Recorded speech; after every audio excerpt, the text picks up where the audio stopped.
Welcome sa bago na naman nating episode. It's been a while and kamusta kayo guys? So for today's video, we're about to share this Japanese nata or Japanese axe or hatchet.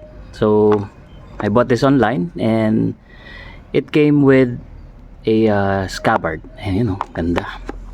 So it came with the scabbard, and the weight of this hatchet or Japanese nata is around 1 pound or equivalent to half kilo.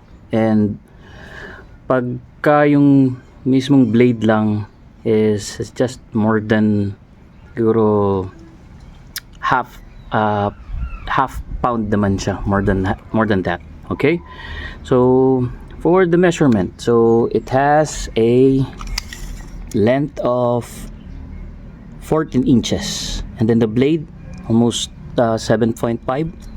Yung thickness nung kanyang blade is siguro mga 0.5 cm, and ang ganda nung grip niya. Tapos yung weight niya saktong-sakto lang. So I really love this what you call this hatchet, and it's for me. I'll show later kung gaano siya kagandang ipang chop dun sa I have two kinds of wood here, and we'll be testing it. All right, so let's go.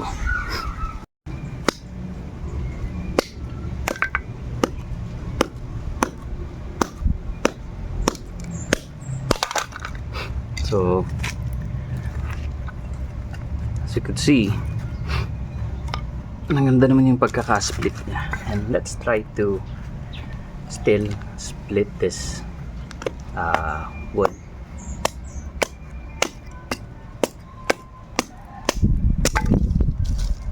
Ang ganda, di ba? Hindi mo na kailangang magbatoning.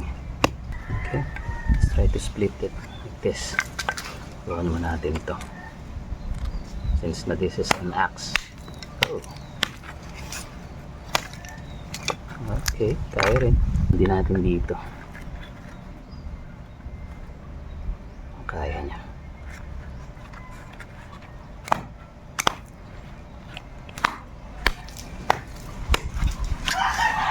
Kaya ano, galing. Ang ganda oh. And then kaka-split niya. Subukan pa ulit natin. Ayan. Na tinitreat natin siya like a real axe.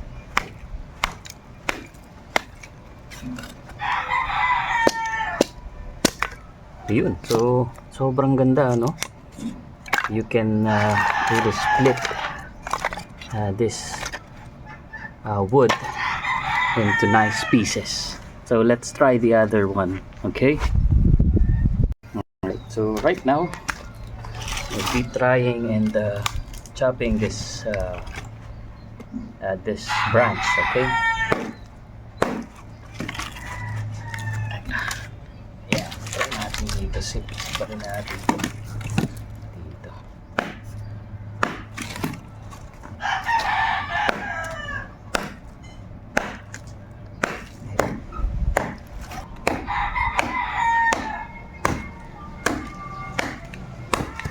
There you go.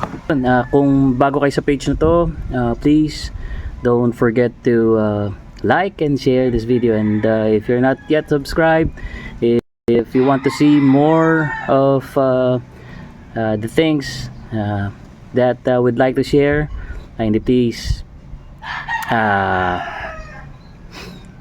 subscribe. All right, thank you.